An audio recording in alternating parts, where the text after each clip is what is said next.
سڵاو ئەم کاتتان باش من حیدر کەریمم لە ئستودیۆیی بەشی کوردی دەنجی ئەمریکا بە خێرهاتنتان دەکەم بۆ ئەم بەرنامە تایبەتیە. هەموو 4 ساڵێک دوو پارتی سیاسی سەرەکی ویلایەتە یەکگرتووەکانی ئەمریکا کۆنگرەی نیشتیمانی خۆیان ساز دەدەن بۆ دیارکردنی چێ دەخەنە سەر کارتی دەنگدانی سەرۆکایەتی لە مانجی 11. کۆنگرەی کۆماریەکان لە هەژدەی ئەم مانگە لە شاری کلێڤلەندی ویلایەتی ئۆهایۆ دەست پێ دەکات و کۆنگرەی دموکراتەکانیش بۆ ماوەی 3 ڕۆژ لە 25 ئەم مانگە لە شاری فیلادلفیای ویلایەتی پەنسیلڤانیا ساز دەدرێت. جا لەم بەرنامە تایبەتە تشک دەخینە سەر هەنگاوەکانی هەر یەک لەو دوو پارتە دەینێن بۆ کاندیدکردنی کەسی خۆیان بە فەرمی. هەروەش باس لە لێکۆڵنەوە سیاسیەکانی ئەمریکا دەکەین کەوا بیرۆڕاوەگرتنەکانی ئەم دوایانە نیشان دەدەن هیلاری کلینتن پاڵێوراوی چاوەڕوانکراوی دیموکراتەکان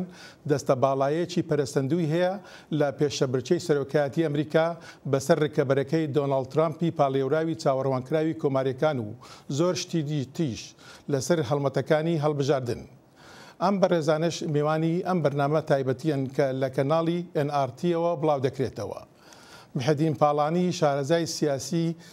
لە کەنەدا بە ڕێگای سکایپەوە بەشداریمان دەکات. هەروەها کاک ڕۆژ عەلی زاڵا خوێندکاری دکتۆرە لە زانکۆی جۆرج مەیسین لە ڤەرجینیا و کاک ئازاد زەندی توێژەری ئابووری لە ڤەرجینیا. بە خێرهاتنی هەموو لایەکتان دەکەین. سەرەتا ئەچینە کەنەدا. کاک محەدین گرنگی ئەم هەڵبژاردنە لە چیدا دەبینی؟ ئایا مەسەلەی تیرۆرە، مەسەلەی ئابووریە، کێشەکانی دیکەی ناوەخۆیە چییە؟ سپاس بە منش بە خێراتنی بەشدارانی دیکەی بەرنامەکە دەکەم. دیارە وەک هەتاکو ئێستای معلومە کە لە ئەو دەورانەی ئەوڵی کاندیدابوونی حیزبیدا بۆ هەردوو لا زۆرترەکەی مەسەلەی تۆریزم لە ئاستی بینە المللی و لە نێوخۆییدا یەکێک لە مەسەلە جدیەکانە و مەسەلەی ئابووری یەکێکی دیکە لە مەسەلە هەرە گرنگەکانی بەحسەکانی تا ئێستایان بووە. لەگەڵەوەی من پێم وایە لە هەردوو لای کەمپەکاندا هەم لە دموکرات و هەم لە جمهوری خوازەکاندا بە شێوەیەک ئیدۆلۆژی بە کەنسەرڤەتیڤ و لێبراڵ بە شێوەیەک لە شەڕدان و لە پشتی ئەوەوە لە نیویست و نیازەکانی هەردوو لایەن. بەڵێ کاک ڕۆژ هیلاری کلینتن خۆ دەزانی ماوەی چەند هەفتەیەکە توانیوێتی ئەوە مسۆگەر بکە ژمارەی ئەو کاندیدی یاخود شاندی وا مسۆگەر بکاتن ببێتە پالێوراوی پارتەکەی کە دموکراتەکانە ئەوکو چاوەڕوان دەکرێت ئەوە بەڵام تا ئێستا بە فەرمی نەبووتە پالێوراوی پارتەکەی تا کۆنگرا. پێت وایە هیلاری تا ئێستا توانی بیت پارتی دموکراتەکان یەک بگرێتن و لە کۆنگرەیە بە تەواتی پشتی بگرن؟ بەڕاستیە هیلاری کلینتن پێشەوەی کە هەڵبژاردنەکانیش دەست پێ بکات با بڵێنەوە ژمارەیەکی زۆر لەو شاندە باڵاکانیان سوپەر دەلەگێتەکان هەبوو کە پشگیریانەکە نزیکی 400 کەسێک بوو هەرەوەش وای کردو کە تەسیرێکی زۆر لەسەر بۆچوونی دەنگ دەرامکەلەوەی کە دەنگ بەچێ دەدەن و تاکو ئێستا ڕکابەرەکەی کە بێرنی ساندەرزە هەندێک ئەم لە وڵات دەکاتنی هەندە هەوڵ دەدات کە بە شێوەیەک لە شێوەکان قەنەعەت بە شاندەکان بێنێ کە پێویستە جارێکتر ئەو مەسەلەی دەنگدان و مەسەلەی شاندەکان دووارە چاو لێ بکرێتەوە. بەڵام بە بۆچوونی من هیلاری کلینتۆن و بە زۆربەی زۆری ئەو نوێنەری دیموکراتەکان شاندەکانی دیموکراتەکان پشتگیری لێ دەکەن و تاسەورەکەم کە بتوانێت چونکە ساندەرز نەرمێکی نواندووە لەم دوانە بەتایبەت نەرمێکی نواندوولەوەی کە ئەگەر هەندێک گۆڕانکاری لە شێوازی هەڵبژاردن کرێ هەندێک لە ئەجێندای ئەو کە کامپینەکەی لەسەر بەرەوە بردو ئەگەر هەندێک لەو ئەجێندایانە ئامادە بێ کلینتن یان دیموکراتەکان ئامادە بن گوێ لەو ئەجێندایانە بگرن ساندەرز پێم وایە پشتگیری لە کلینتن دەکات بۆ شێوەش دیموکراتەکان یەک گرتو دەبن. بەڵێ کاک ئازاد تۆ وەکو شارەزەیەکی ئابووری دۆناڵد ترامپ بۆ شانازی بۆ دەکات کە خۆی لە بواری ئابووریە دەستە باڵایەکی زۆر هەیە توانێت مامەرە لەگەڵ هەموو لایەکە بکاتن و ئەوەی بێوێتن دەتوانێتن سازی بکاتن ینی ڕێککەوتن لەسەرا بکاتن. لە ماوەی ئەم باڵبرین هەڵبژاردنە بەرایەکانی کە سازدرا لە نێوان کۆماریەکان توانی بەسەر نێزگی حەفتە لە نیارەکانی زاڵ بێتن. بە بۆچوونی تۆ چی وای کردووە کە دۆناڵد ترامپ سەر بکەوێت و ئایا چاوەڕوانی چی لەکەی لە بەرامبەر هیلاری کلینتنە؟ دۆناڵد ترامپ لە ناحیە اقتصادی هەمیشە شانازیەکە کە من بزنسمەنم من بیلیۆنێرم بەڵام ڕاستەگەرەك بێت تا ئێستا 4 شەریکەی بانکرپت کردووە یعنی 4 شەریکە ئیفلاس کردووە يعني من ناحية كله من بزنسمنم هن أولني صلى صد خلق قبولي فيها بكات شوار شركة بانكرابت كردوها زور إذا تاكسكيشن نان بخلق بيشان نادات عليك بو بيشان نادي اشتيك هي سكرتها والله من ناحية اقتصادية أو قليت أم اقتصادي كإما همانة أم تجارة كأن لقل بتايبتي لقل مكسيك لقل كندا لقل تشاينا لقل يابان أبي دوباره رينيغوشيت بكين أما قسي أصلي أوي ديانيا وتي من أقربو مرئيس جمهورية كم روج شيء كم دانشم لنفتا كنورث أمريكا تريد أجريمنت كبيش 20 سال زمان سرو كلينتون مذاكريا أجي دانشم رينيغوشيت يكم أجي أم قرارداد تازك كدرس كريا إلى بين أمريكا ولقل 20 ولات كلهانا لاي باسيفيك يعني محيط الهادئ لو رأى أجي دانشم جالت رينيغوشيت يكم راسي قرق بأما خطرة أما لناحية اقتصادي باشنية أما لبرخاتو بيلن بروتكشنزم أيوة بروتكشنزم بكات يعني محافظة بكات تاكس زياتر بخا جمرك زياتر دابنيت أجي من بشجيري اقتصاد أمريكا كم أو شركات أمريكية ك تشتى تفروشن بودرة وبو يارمتي أوان دم لكن أما يمكن اللي يك ناحية الراس بلا من ناحية الراسنية ناحية الراسنية شون تو أجر جمرك زور دابني للسر مثلا بيجين تشاينا بضائع تشيني أو وقتها تش زور قرانة بالأمريكا تأثير سلبي زيادة تأثير إيجابي. بله كاك محدين تو وكو شارزاك لبابلين لدروي أمريكا لكندا كهرتندا زور شتيان ليكتيتن دونالد ترامب توني بيني خلقك بيروراي برامبر بدونالد ترامب توني لكندا خود زين لسرتادا كدسي بيكرد زور باسي مشتمراوي دسي بيكردو بو نارزاي زور للانا كان بو نمونا زور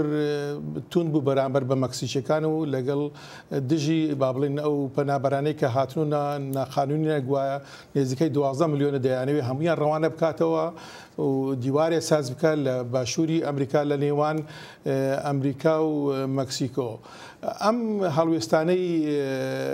دۆناڵد ترامپ چەند ڕنگدانەوەی هەیە لە کەنەدا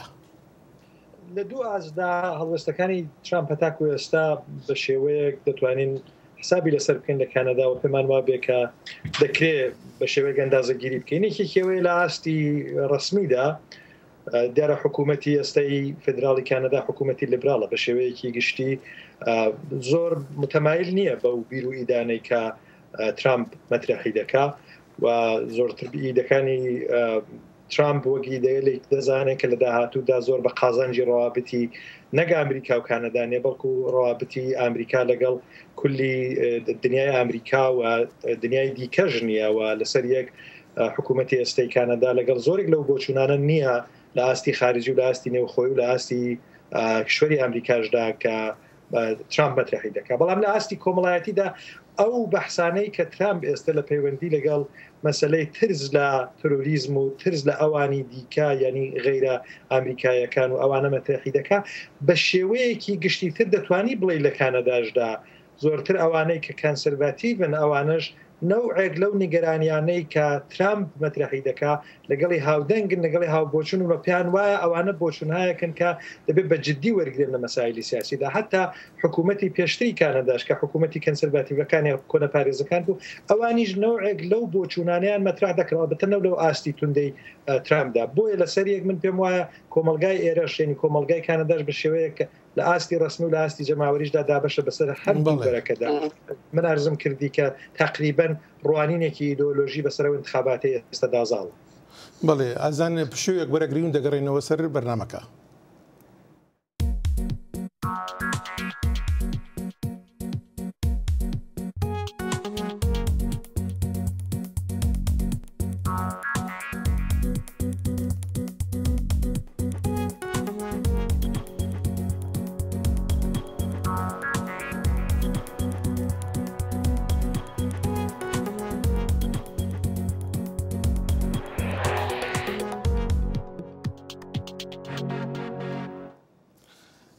کاگڕۆژ مەسەلەی ترۆر خۆ دەزانی ئەو ماوەیە لە ئەمریکا زۆر باسی لێوە دەکرێتن و هەردوو لە هەردوو با بڵێن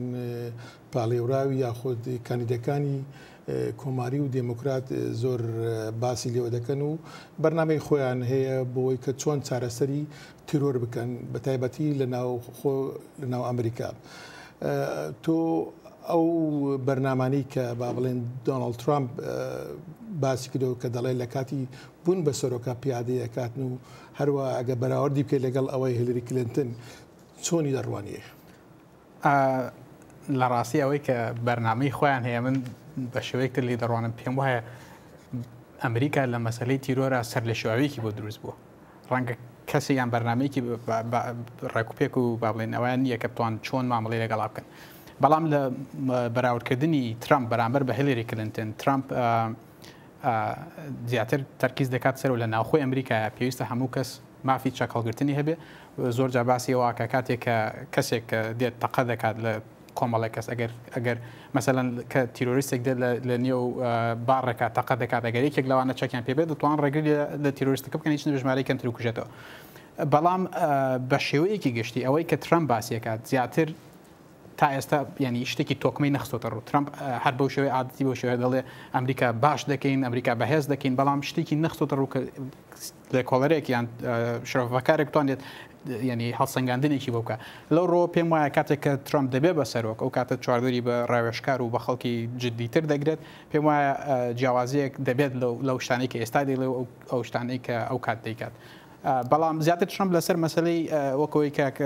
میوانەکەی کە نەدەمان ئاماژەی پێکە زیاتر لە مەسلەی ئاوارە و مەسلەی تیرۆری کردووە بە کارتێک بۆی کە بتوانێت دەنگی و خەڵکە ئەمریکی کە ناڕازیەکی زۆر لە ناو خەڵکی ئەمریکا هەیە باتەوە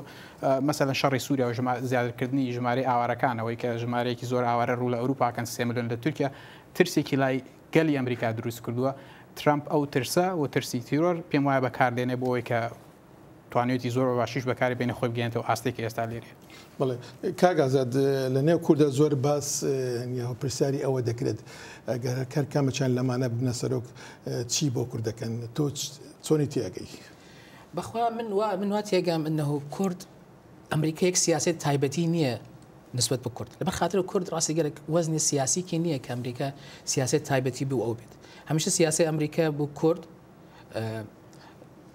چۆن علاقەی ئەمریکا لەگەڵ بەغداد علاقەی لەگەڵ کورد تەسیرەکە لەگەڵ تاران یا لەگەڵ دمەشق لەگەڵ ئەنقەرە ئەم چوارە لەبەر خاطر ئەمە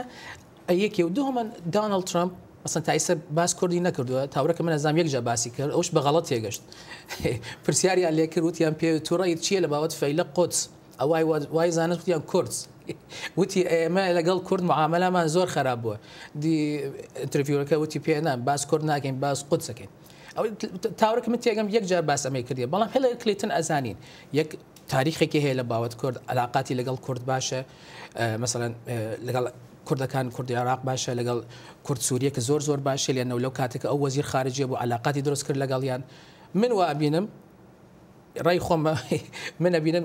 هیلاری کلینتن بوو کورد باشترە ئەوە یەکی و بوو کورد ئەمریکا ئەوەش باشترە چی وە مەسەڵەن وای لێ کردو کە بگەیە ئەو باوڕێی هیلاری کلینتن بۆ کورد باشترە کە خۆت ئەڵێ سیاسەتی ئەمریکا یەک سیاسەتە ناگۆڕێتەوە چی وا کردووە کە بگەیە ئەو قەنەعەتی کە هیلاری باشترە بۆ کورد لێنەوە ئەزانین لە باوەتی دۆناڵد ترامپ هیچ لە باوەتی نازانی احتیمالە خۆی ئەڵێ هەموو شتێک دیڵە احتیمالێک دیڵێک بکات و کوردەکە جێبێڵێت وەکەوەکە چۆن مۆزەفینکان خۆی جێڵێ بەنکرەپتیانەکە هەمووی پارەکیان نەچێت ئەدیمالە بەسەنجێت دیڵێک بکەم لەگەڵ وڵاتیەک و کوردەکان جێ لەکن لەگەڵ هیلاری ئەزانین چۆنەی ژێت شەیطانێکە ئەی ناسی باشتر لە شەیطانێکە نایناسی علاقل ئەزانینوە پێ ئەو یەکی و دووەمە لە ناحیەی داخلی بۆ کورد ئەمریکا کە کورد لێرە ماینۆرەتی ئەقلیەتن حزب دموکرات هەمیشە باشتر بووە. ئەگەر من توانم شتێک لێرە ئیزافەکەم ئەگەر بێ پێم وایە کورد لە نیو خۆی ئەمریکا و لە دەرەوە ئەمریکا ڕەوەندی کوردی لە نێو خۆی ئەمریکا یەکێکن لەو ڕەوەندەی کە بەڕاستی سەر لە شێوەیەکی پێ دیارە لە نێو خۆی ئەمریکا ئەگەر پرسیاکەی بۆ دژی باڵێن لەگەڵ هیلاری کلینتن چونکە سیاسەتەکانی یان قسەکانی دۆناڵد ترامپ لە ڕووی ئاوارە و پەنابەرەکانەوە زۆر توندن لەو ڕۆ کورد دەیەوێت پشگیری هیلاری کلینتنکە بەڵام لە دەرەوەی ئەمریکا لە سیاسەتی دۆناڵد ترامپ بۆی کە دەیەوێت مەسەن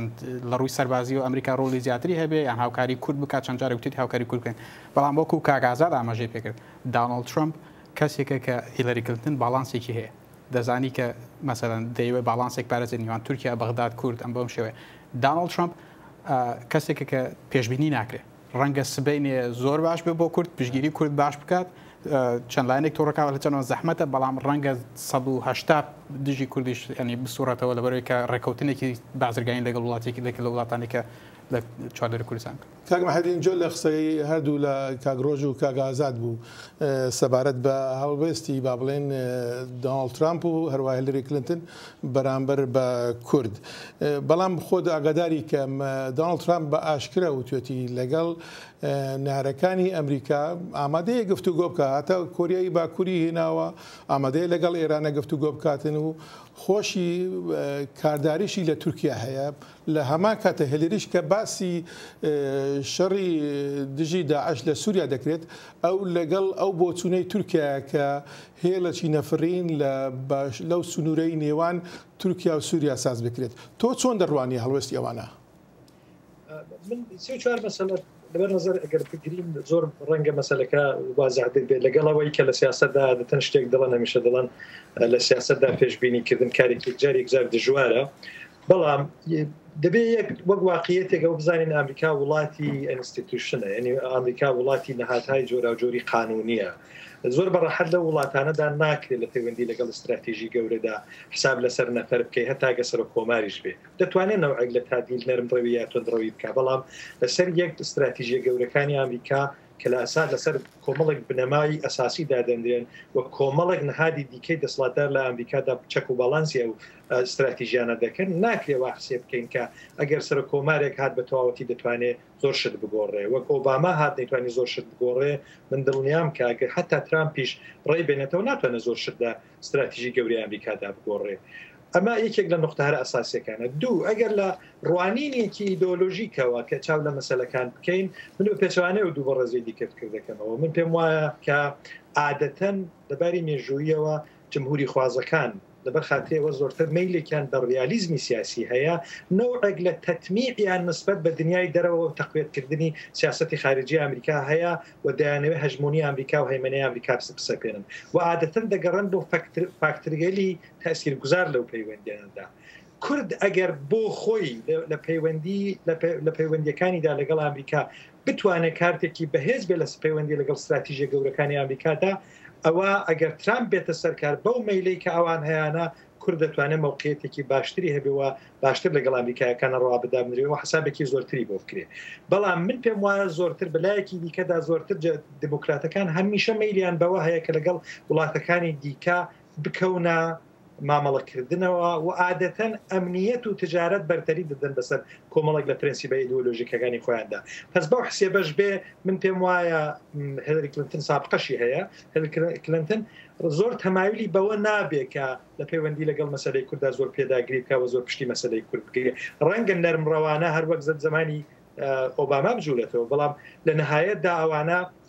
میلیان زۆرتر بەوایە کە مامەڵە لەگەڵ وڵاتەکان بکەن و لەگەڵ وەزعی مەوجود بکەن کاتێکی دەن ئادەن جمهوری خوازەکان میلیان بەوە هەیە کە وەزعی مەوجود لە جهەتی قازانجی خۆیاندا تێکدەن بۆیە من پێم وایە لەگەڵ ئەوەی کە منیش لەگەڵ ئەوان هاو نەزەرم کە زۆرێک لە سیاست و بۆچوونەکانی ترامپ هەتاکو ئێستا قابلی پێشبینی نیە و زۆریش سیر نییە چۆن هەتاکو ئێستا نەکەوتوتە ڕقابەتە ئەسڵێک کە زۆرتر هەوڵی داوە کە جەزبی دەنگەکانی دەنگە ئیدۆلۆژیکەکانی ناو حیزبەکەی خۆی بکە بەڵام ئەگەر دێتە نێو سیاسەتی گشتی تر و دەکاوێتە ڕقابەتی ئەسلەوە ئەو کات دەکرێت پێشبینی بکەین زانین سیاسەت ئەسلەکانی چیە لەگەڵەوەی وەگەرزم کردی سێ فاکتوری ئەساسی ئەوەی کە ئەمریکا نەهادا یعنی حکوومەتی نەهادە قانونیەکانە و ڕئیس جمهوری هەمەکارنێ دەبێت لەبەر نەزەرمان بێت دوو میلی ئیدۆلۆژیکی و سابقەی تاریخی ڕیپابلیکەکان عادەتەن هەمیشە بەرەو ئەوە بووە کە هەژمونی ئەمریکا بسەپێنن و بۆ فاکتورانە بگەرن کە لە جهەتی قازانجیاندایە سێومین نقطەژەوەیە کە ئێستا و مەسەلە زۆر ڕوون نییە دەبێت چاوەڕوان بکەین سیاسەتە گشتیەکان لە ڕقابەتە ئەسلەکانی بینی دوو کاندیدادا ببینی بەڵێ ئازان دەچینە ناوبڕێک و دەگەڕێنەوە بەرنامەکە.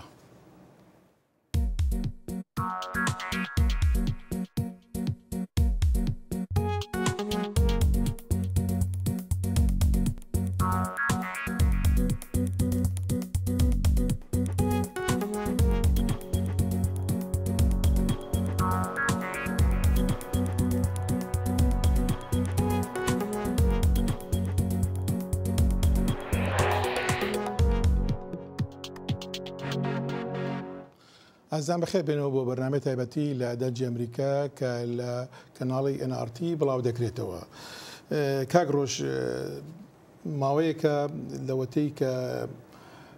بابلان دۆناڵد ترامپ ئەوەی مسۆگەر کردووە کە ببێتە پاڵێوراوی کۆماریەکان تووشی هەندێ هەڵە بوو بە پێی ئەندامانی سایخود سەرکردایەتی ئەو پارتە سەبارەت بە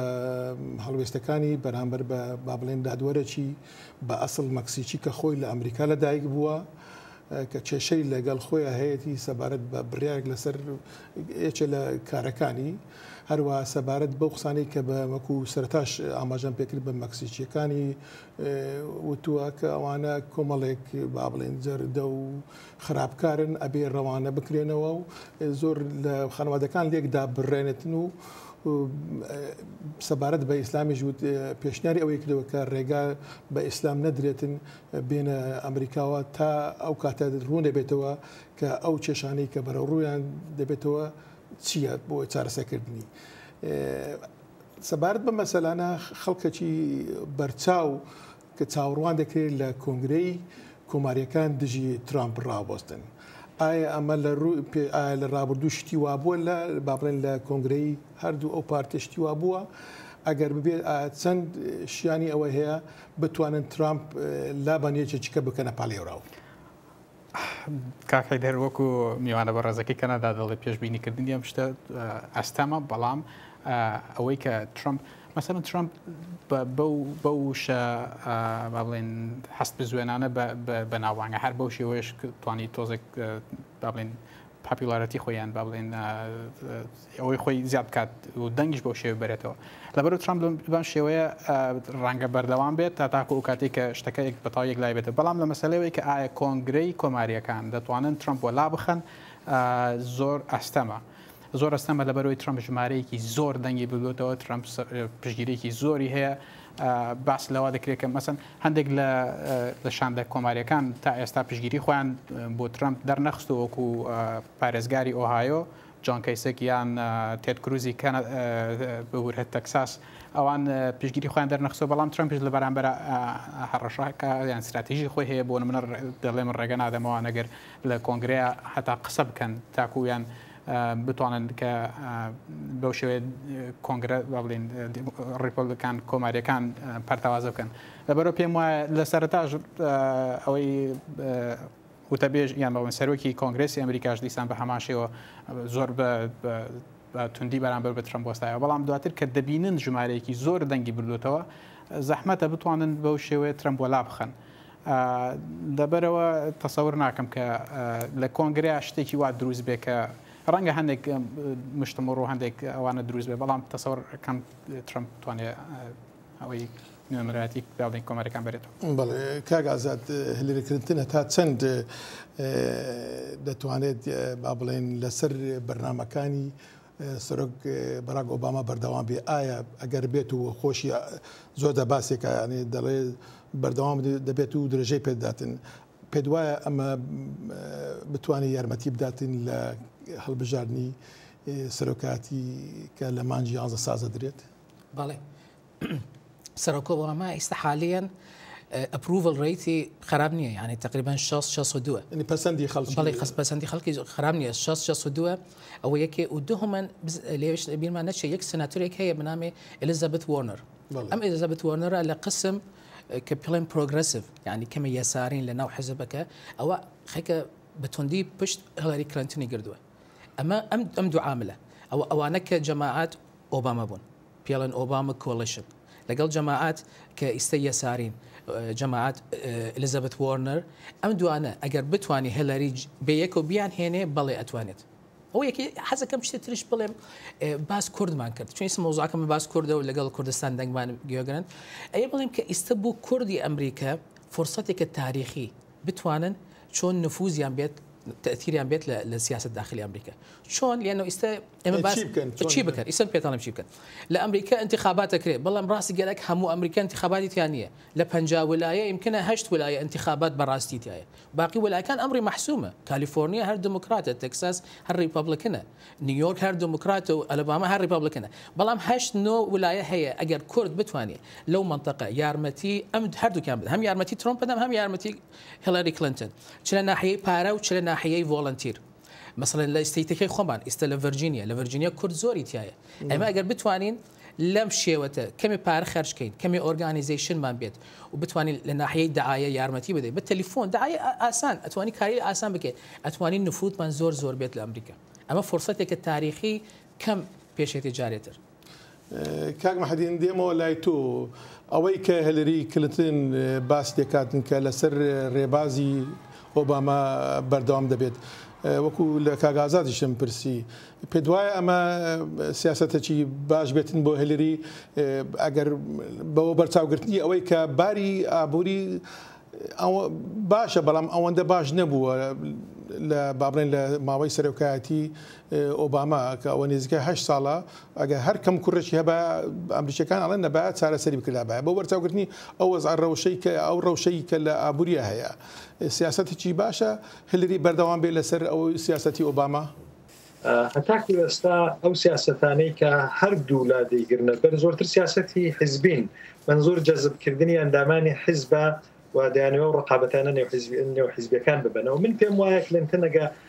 بگاتە ڕقابەتە ئەسڵەکەەوە کاندید ببێ ینی قۆناغی کاندیدای حیزبی تێپەڕکە پێم وایە مەجبور دەبێت زۆر شت بگۆڕێت ئەوەی کە ئۆباما هەتاکو ئێستا سیاست گرتوێتە پێش هەم لەباری سیاسەتە اقتصادیەکانی ئەمریکا دەبێت زۆرێک لەوانە بگۆڕێت چون یەکێک لەو هۆیانە ئێستا ئەو ڕقابەتە شەدیدە لە بینی ترامپ و لە بینی هیلری کلنتندا مەترا دەبێ و قسانەی کە دەیبیستین ئەسەن ترامپ یەکێک لەو پایانەی کە زۆرتر حسابی لەسەر دەکا ئەوەیە کە وەزیەتی اقتصادی ئەمریکا باشترکە لەوەی کە هەیە و ئەو شەیکی بوونەیە ئەو لەرزۆک بوونەی وەزیەتی اقتصادی ئەمریکا و ئەو ترسەی کە اقتصادی ڕقابەتی چین بە نسبەت ئەمریکا هەیەتی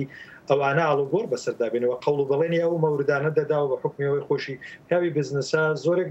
لەو هۆیانەی کە ئەو دەنگانە بۆ لای ئەو دەبا ئەو نیگەرانیانەی خەڵکە و ئەو قەڵ و بەڵێنانەیە کەوایە مردم زۆر ڕازی نین لە ئەمریکادا لە ئەو وەزیەتە اقتصادی کە ئێستا ئەمریکای تێدا ناڵم زۆر خراپە ناڵم وەک مەراحلی ئەوڵی دەستپێکردنی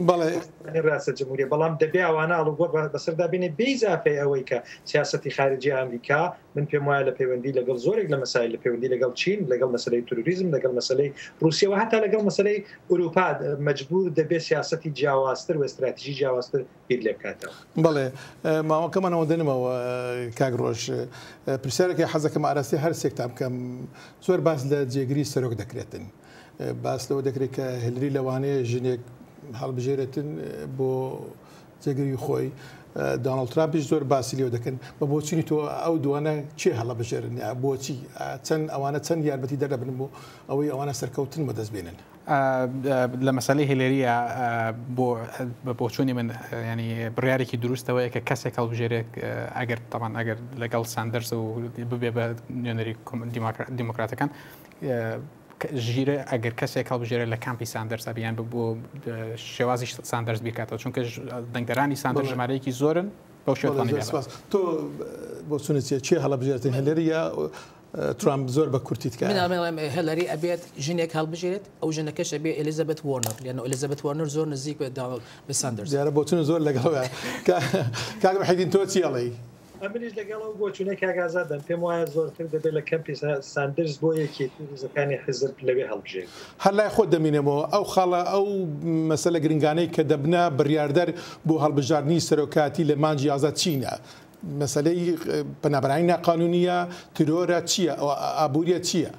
من پێم وایە لە شرایەتی ئێستادا لە ئەمریکا دوو مەسەلە زۆر ئەساسی زۆر بە کورتیتکە سادیە ئەوی دیکەی مەسەلەی ئەمنیەت و نفوزی ئەمریکایە لە دنیای دەرەوە تۆ چیڵی بە کوردی بە هەمان شێوە مەسلەی تیرۆر مەسلەی پەنابەری مەسلەی ئیش ژمارەی کار لە ناو ئەمریکا و مەسلەی کەمایەتەکان زۆر سپاس ئازان زۆر سپاس بۆ ئێوەش کە لەگەڵمان نبوون کاک مەحەدین پاڵانی شارەزای سیاسی لە کەنەداوە بە سکایپ لەگەڵمان نبوو لێرە لە ستودیۆی دەنجی ئەمریکا کاک ڕۆژ علی زاڵا خوێندکاری دکتۆرا لە زانکۆی جۆرج مەیسن لە ڤەرجینیا و کاک ئازاد زەندی توێژەری ئابووری لە ڤەرجینیا زۆر سپاس بۆ بەشداریتان خواحافیز